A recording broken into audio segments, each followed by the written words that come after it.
எங்களை கைவிட்டு போகாது அப்படின்னும், இன்னொரு பக்கம் எப்படியா திமுகவை தோற்கடிச்சிடணும்னு புதிய கட்சிகள்லாம் நம்ப தொடங்கி இருக்கிற பாஜக அப்படின்னும், இப்ப அக்டோபர் 10ஆம் தேதி ஆளுநர் திரு ரவிக்கு தமிழ்நாடு யாருக்கு எதிராக போராடும்னு கேட்டதுக்கு, உங்களுக்கு எதிராகத்தான் போராடும், சமூக நீதி காக்க போராடும், பாஜக பாஜக ஒன்றிய அரசாங்கத்தை தோற்கடிக்க போராடும் அப்படின்லாம் அடுக்கு மொழியில நான் ஸ்டாப்பாக அரசியல பேசியபடியே இருக்காரு துணை முதலமைச்சரான திரு உதயநிதி ஸ்டாலின்.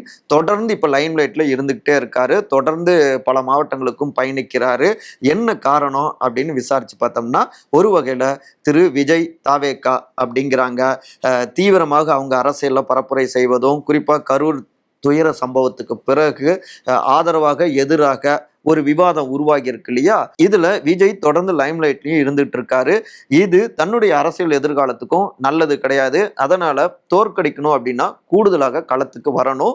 இன்னொரு பக்கம் இளைஞரணியை வலுவாக்கணும். ஏன்னா விஜய்க்கு இளைஞர்களுடைய செல்வாக்கும் இருந்துகிட்டு இருக்கு. இதை உடைக்கிற மாதிரி இளைஞரணியை வலுவாக்க, இளைஞர்களை நிறைய அளவுல திமுக பக்கம் கொண்டு வர அடுத்த 2 மாதங்கள்ல ஒரு 4 மண்டல மாநாடுகள் போடவும் திட்டமிட்டு இருக்காங்க. பூத் கமிட்டிகளை வலுவாக்க ஏற்கனவே அவங்க பயணிச்சிட்டு இருக்காங்க இல்லையா? அதுல குறைஞ்சது 2 இளைஞர்களையாவது நியமிக்கணும் அப்படின்னும், அப்புறம் கிளை அளவுல இப்படி ஒட்டுமொத்தமாக சேர்த்தோம்னா கிட்டத்தட்ட ஒரு 5 லட்சம் இளைஞர்களை புதிய பொறுப்புகளுக்கும் கொண்டு வரணும் அப்படின்னும் தீவிரம் காட்ட தொடங்கியிருக்காங்க.